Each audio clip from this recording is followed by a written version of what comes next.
जितनी सुबह की पूजा महत्वपूर्ण है उतनी ही शाम की पूजा भी महत्वपूर्ण है।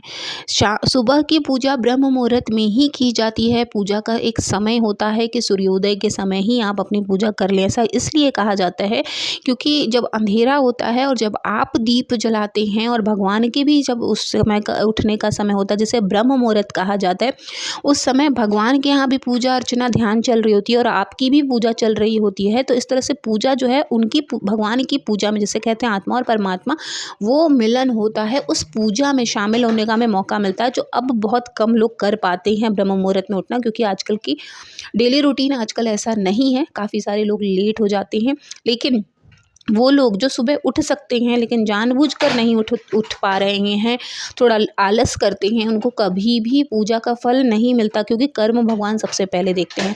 इसलिए वो लोग जो सोचते हैं कि कल से सुबह उठूंगे और उठकर जानबूझकर नहीं कर पा रहे हैं, उनको तो तुरंत ही आलस त्याग देना चाहिए और सुबह उठने का प्रयास करना चाहिए। अब बात करते हैं शाम शाम की पूजा की। देखिए, शाम को जब हम दीप जलाते हैं, अब आप सोच रहे होंगे सुबह तो अंधेरा रहता है तो शाम को क्यों दीप जलाते हैं। शाम को दीप इसलिए जलाते हैं कि आप सभी को मालूम होगा कि प्रदोष काल में सारे भगवान विचरण करने निकलते हैं, घूमने निकलते हैं, और कहा जाता है कि माता लक्ष्मी भी निकलती हैं, भगवान शंकर भी निकलते हैं, माता पार्वती के साथ विचरण करने निकलते हैं। तो जब वो वापस देवलोक जाते हैं तो उनका रास्ता, या पितृलोक हमारे जो आते हैं, पितृदेव आते हैं हमारे, उनका रास्ता प्रशस्त हो, इसलिए हम दोनों मंदिर में भी और अपने घर के बाहर भी दीप जलाते हैं।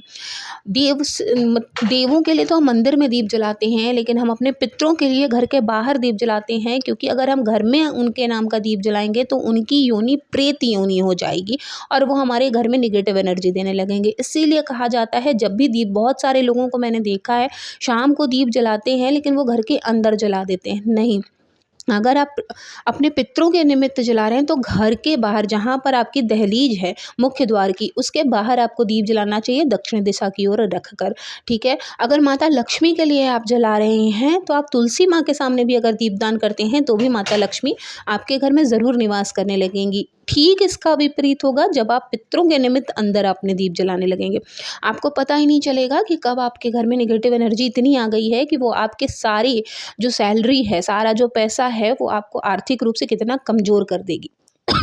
दूसरी बात, घर में अगर घंटी है और आप उसका इस्तेमाल नहीं कर रहे हैं, आरती में शंख नहीं बजा रहे हैं, तो उन चीज़ों का आप अपमान कर रहे हैं। कई बार क्या होता है, घर में महिलाएं ही पूजा करती हैं, पुरुष नहीं कर पाते हैं, समय नहीं होता या इंटरेस्ट नहीं होता, बहुत सारे रीज़न हो सकते हैं।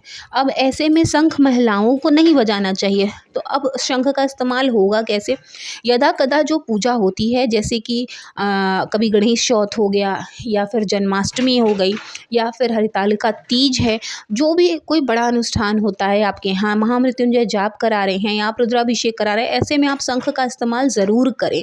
तो आपके घर में जितनी नेगेटिव एनर्जी होगी वो भी जाएगी, और इसकी जो ध्वनि है वो पॉजिटिव वाली है, जिससे कि आप सकारात्मकता की ओर चले जाते हैं। इसलिए इन चीज़ों का जो है आपको ध्यान ज़रूर करना चाहिए कि ये सारी चीज़ें आपके मंदिर में व्यर्थ ना पड़ी रहें। अगर आपके घर में व्यर्थ पड़ी हैं तो ये निश्चित है कि आपके घर में कभी भी आर्थिक जो है तरक्की नहीं होगी। अब बात कर लेते हैं दीप की, बाती की। देखिए, नहीं है आपके पास, आपकी जो भी यथाशक्ति है, तिल का तेल जलाते हैं आप या फिर आप देसी घी जलाते हैं, वो मैटर नहीं करता। मैटर आपका सिर्फ भाव करता है। पूजा हमेशा निर्दोष भाव से किया जाना चाहिए, सदोष होके नहीं करना चाहिए। आप तिल का ही तेल जलाएं, थोड़ा ही जलाएं, लेकिन आप जो दीप है, जो बाती है, वो आपका दिया जो है वो स्वच्छ हो, उसमें कालिख ना लगी हो, साफ सुथरा हो, तांबे का हो, निश्चित हो कि आपको तुलसी जी के यहाँ कहाँ जो जलाना है वो आपका नियमित दिया होना चाहिए।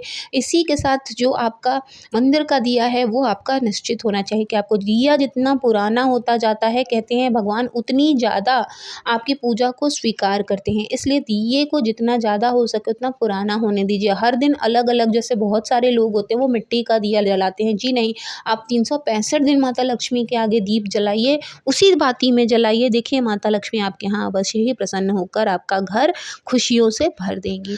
अगला है कि जो लोग शाम को फूल तोड़ लेते हैं, कई बार ऐसा होता है या नहीं होता तो मन में अपने ले आते हैं।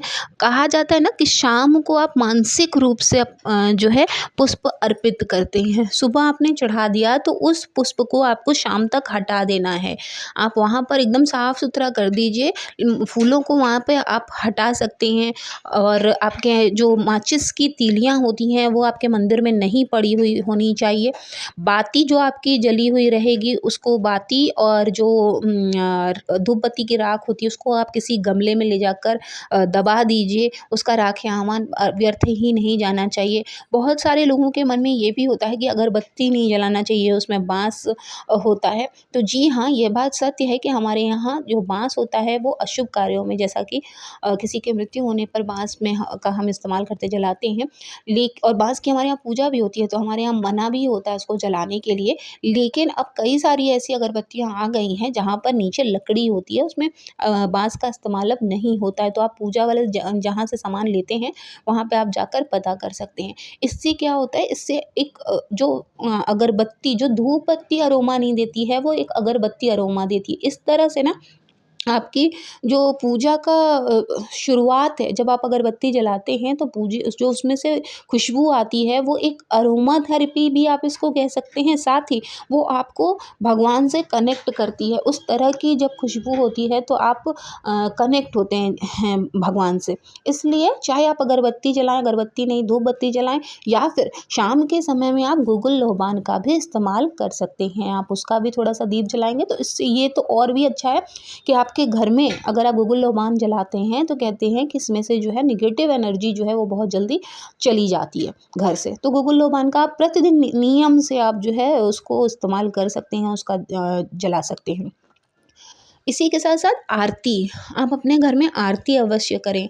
जो आरती आप करते हैं, जैसे आप प्रतिदिन में अगर आप हर दिन की आरती करना चाहते हैं तो हर दिन की आरती कर सकते हैं। नहीं, अगर पर्याप्त समय है, बहुत सारे लोगों के पास बहुत सारा काम होता है तो आप त्वमेव माता त्वमेव पिता करके भी आप कर सकते हैं।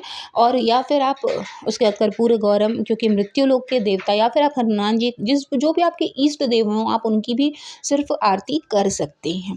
ठीक है? इस आरती को लेकर शाम के समय में आप खास ध्यान रखें। अगर आप ब्रह्म मुहूर्त में सुबह नहीं उठ रहे हैं, जैसे अगर आपने सुबह ही पूजा कर ली है, सूर्योदय के साथ साथ आपने पूजा कर ली, उस आरती को भी आप पूरे घर में अगर दौड़ाएंगे तो आपके घर में माता लक्ष्मी का आगमन होगा ही होगा।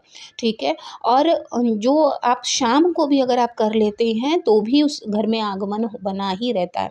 अब बात कर लेते हैं सबसे मुख्य, कि कभी भी मंदिर में भी या अपने घर में भी 2 बार झाड़ू नहीं लगाना चाहिए। रूम चाहे कितना गंदा हो, झाड़ू आप 2 बार नहीं लगाएँगे। जिस घर में 2 बार झाड़ू लग जाता है, 1 से 2 बार अगर हो गया उस घर में कभी भी तरक्की नहीं होती है। इसीलिए कहा जाता है कि जब अब तो बहुत सारे घरों में, क्योंकि देखिए मेड आने लगी हैं। पहले क्या था कि लोग सुबह ही उठ के झाड़ू लगा लेते थे, लेकिन अब क्योंकि घर में मेड आने लगी है तो कम से कम इतनी गलतियाँ ना हो कि हमारा घर उससे प्रभावित हो जाए। ठीक है? तो प्रयास यही करें कि घर में, मंदिर में कहीं भी दोबारा झाड़ू ना लगाएँ। अब इसी के साथ यहाँ पर आपको लग रहा होगा उल्टे हाथ से आरती कर रहे हैं, तो जी नहीं, थोड़ा-सा कैमरे का इश्यू है, इस वजह से आपको लग रहा होगा। आरती भी कभी उल्टे हाथ में नहीं करनी चाहिए। घंटी भी जब आप बजाते हैं तो आपका अंगूठा जो है वो खड़ा नहीं होना चाहिए। कहते हैं कि अंगूठा भगवान को नहीं दिखाना चाहिए। इसी के साथ जो है, अगर आपको मेरी वीडियो अच्छी लगी हो तो प्लीज़ चैनल को ज़रूर सब्सक्राइब कर लीजिएगा, और मिलेंगे नेक्स्ट वीडियो में। कमेंट बॉक्स में हर हर महादेव लिखना ना भूलें। मिलेंगे नेक्स्ट वीडियो में, तब तक के लिए ओम नमः शिवाय, जय माता दी।